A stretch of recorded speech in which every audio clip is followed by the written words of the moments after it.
Halo adik-adik, selamat datang di channel Ayo Kita Belajar. Hari ini kita akan membahas rangkuman pelajaran IPS kelas 7 semester 1, tema 3 potensi ekonomi lingkungan, subtema perubahan potensi sumber daya alam. Pembahasan pertama yaitu potensi sumber daya alam Indonesia. Yang kedua, penyebab perubahan potensi sumber daya alam. A. Perubahan potensi sumber daya alam. Yang pertama, potensi sumber daya alam di Indonesia. Sumber daya alam merupakan segala sesuatu yang terdapat di permukaan bumi serta dapat dimanfaatkan oleh manusia untuk memenuhi kebutuhan hidupnya. Berdasarkan kelestariannya, sumber daya alam dapat dibedakan menjadi dua, yaitu sumber daya alam yang dapat diperbaharui dan sumber daya alam yang tidak dapat diperbaharui. Sumber daya alam yang dapat diperbaharui misalnya tanah, air, dan hutan. Sedangkan sumber daya alam yang tidak dapat diperbaharui misalnya gas, minyak bumi, timah, dan batu bara. Berikut potensi sumber daya alam di Indonesia dibagi menjadi 3, yaitu sumber daya alam hutan, sumber daya alam tambang, dan sumber daya alam kemaritiman. A. Sumber daya alam hutan. Hutan merupakan suatu area lahan lebih dari 6,25 hektar dengan pohon-pohon lebih tinggi dari 5 meter pada waktu dewasa dan tutupan kanopi lebih dari 30%. Berdasarkan data Kementerian Lingkungan Hidup dan Kehutanan 2018, Indonesia mengalokasikan 63% atau seluas 120,6 juta hektar daratannya sebagai kawasan hutan. Fungsi kawasan hutan Indonesia dapat diklasifikasikan menjadi 3, yaitu hutan produksi, hutan lindung, dan hutan konservasi. Hutan produksi. Fungsi ekonomi hutan produksi dapat memberikan manfaat optimal bagi masyarakat, seperti memanfaatkan semua potensi yang terdapat di dalam hutan produksi seperti kayu dan rotan. Pemanfaatan hutan produksi dapat dilakukan setelah penerbitan izin pemerintah berdasarkan pada bentuk-bentuk pemanfaatan. Hutan lindung. Manfaat hutan lindung yaitu mengatur suplai air, mengendalikan erosi, mencegah banjir, mencegah intrusi air laut, mempertahankan kesuburan tanah, dan menyediakan suplai makanan dan energi untuk kehidupan manusia. Hutan konservasi. Hutan konservasi dapat diklasifikasikan menjadi 2, yaitu kawasan suaka alam dan kawasan pelestarian alam. A. Kawasan suaka alam. Kawasan suaka alam merupakan kawasan yang memiliki ciri khas tertentu, baik yang berada di daratan ataupun di perairan, serta memiliki fungsi pokok sebagai kawasan untuk pengawetan keanekaragaman tumbuhan dan satwa. Kawasan suaka alam dibedakan menjadi 2, yaitu cagar alam dan suaka marga satwa.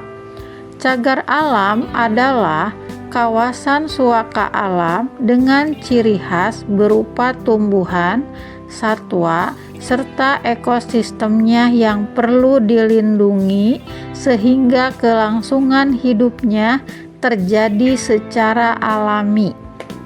Suaka marga satwa merupakan suatu kawasan suaka alam dengan ciri khas berupa keunikan dan keanekaragaman jenis satwa. Sedangkan untuk tujuan kelangsungan hidup yang ada di dalamnya dapat dilakukan pembinaan. Selanjutnya yang B, kawasan pelestarian alam. Kawasan pelestarian alam merupakan suatu kawasan hutan yang memiliki ciri khas dengan fungsi pokok memberi perlindungan terhadap sistem penyangga kehidupan, pengawetan keanekaragaman jenis tumbuhan dan satwa, serta memanfaatkan sumber daya hayati dan ekosistemnya secara lestari. Kawasan pelestarian alam dibagi menjadi 3, yaitu Taman Nasional, Taman Wisata Alam, Taman Hutan Raya.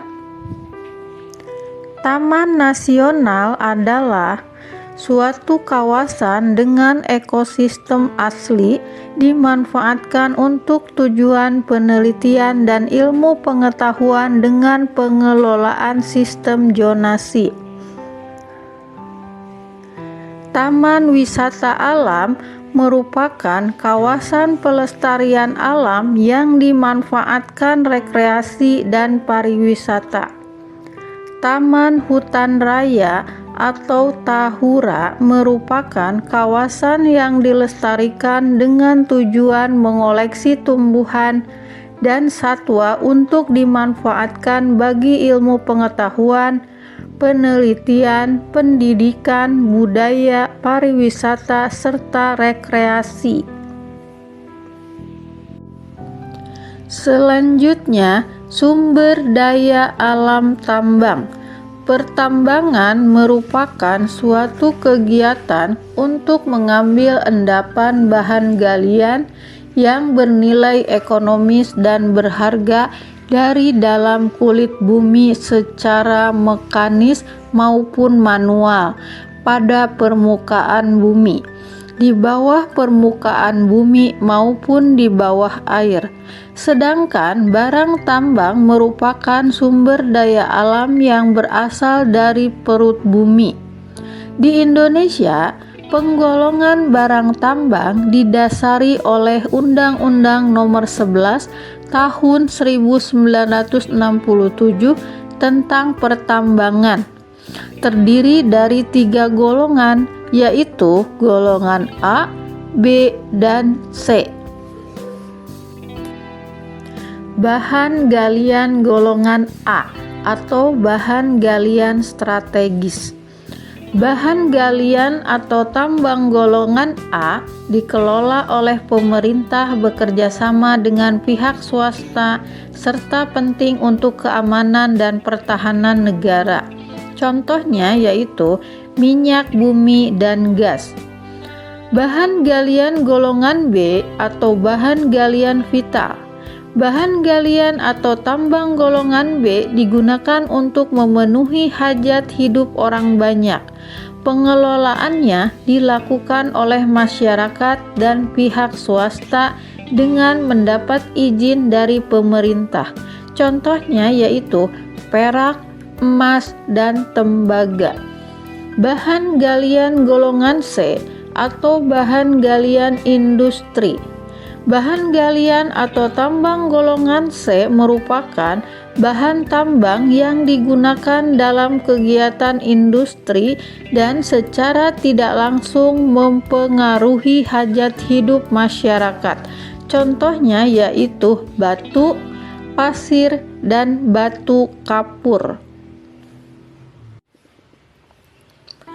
Indonesia memiliki potensi tambang yang besar seperti minyak bumi, batu bara, dan gas bumi. Berikut merupakan penjabaran dari sumber daya tambang batu bara, minyak bumi, dan gas bumi. Yang pertama, batu bara. Proses terbentuknya batu bara bermula dari endapan tumbuhan yang mendapat pengaruh suhu dan tekanan secara terus-menerus dalam waktu yang sangat lama hingga jutaan tahun. Yang kedua, minyak dan gas bumi.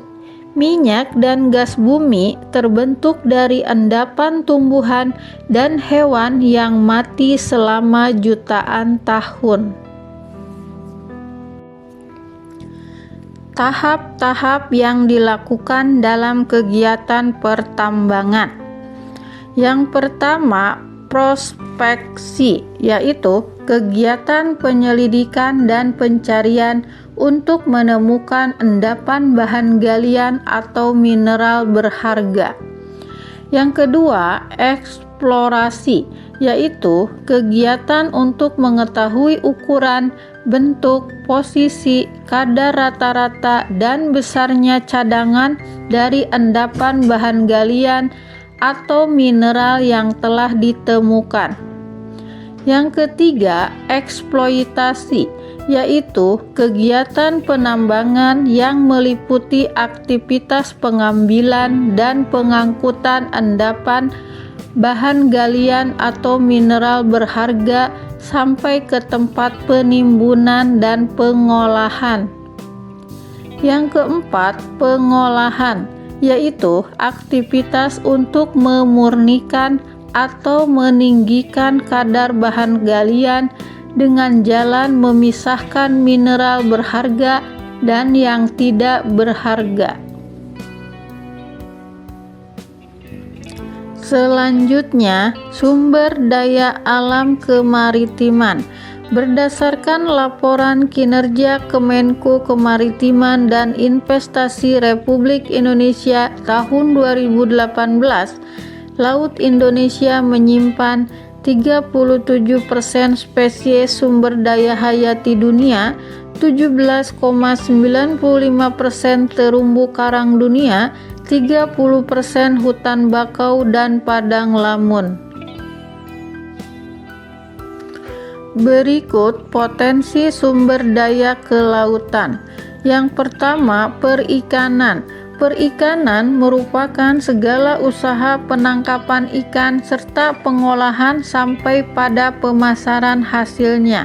Sedangkan perikanan laut ialah usaha penangkapan ikan laut yang dilakukan di pantai atau tengah laut. Berdasarkan peralatan yang dipakai, usaha penangkapan ikan air laut dapat dibedakan menjadi dua, yaitu secara tradisional dan modern. Penangkapan ikan laut secara tradisional biasanya dilakukan oleh para nelayan dengan menggunakan peralatan sederhana seperti perahu layar, jala sederhana, dan pancing. Sedangkan penangkapan ikan laut secara modern dilakukan dengan kapal motor dilengkapi dengan peti pendingin untuk menyimpan ikan dan alat-alat penangkap ikannya juga modern. Yang kedua, energi kelautan. Sebutan bagi energi kelautan adalah energi terbarukan. Energi kelautan terdiri dari energi gelombang, energi pasang surut, energi arus laut, dan energi panas laut. Kelebihan dari energi terbarukan yaitu sumber daya dapat terbarukan secara alamiah dengan cepat, ramah lingkungan, tidak menghasilkan gas rumah kaca yang berbahaya. Sedangkan kekurangannya yaitu biaya investasi pengembangan energi terbarukan yang tidak sedikit. Yang ketiga, wisata bahari. Cakupan wisata bahari ini yaitu pesisir, laut, dan pulau-pulau kecil. Aktivitas bahari yang dapat dilakukan adalah berjemur, berenang, olahraga air, memancing, dan fotografi bawah laut. Faktor lain yang menjadi tantangan dalam pengembangan wisata berbasis kelautan adalah aspek kesehatan, sanitasi, sumber daya manusia yang terampil dan terlatih, serta kemampuan pengelolaan wisata kelautan. Yang berikutnya, penyebab perubahan potensi sumber daya alam. A. Populasi manusia. Populasi manusia semakin bertambah, peningkatan konsumsi. Yang B. Sumber daya alam. Eksploitasi sumber daya alam secara berlebih, pemikiran mengenai teknologi yang dapat memecahkan segala masalah. Yang C. Pencemaran dan kerusakan lingkungan. Terjadi perubahan potensi sumber daya alam.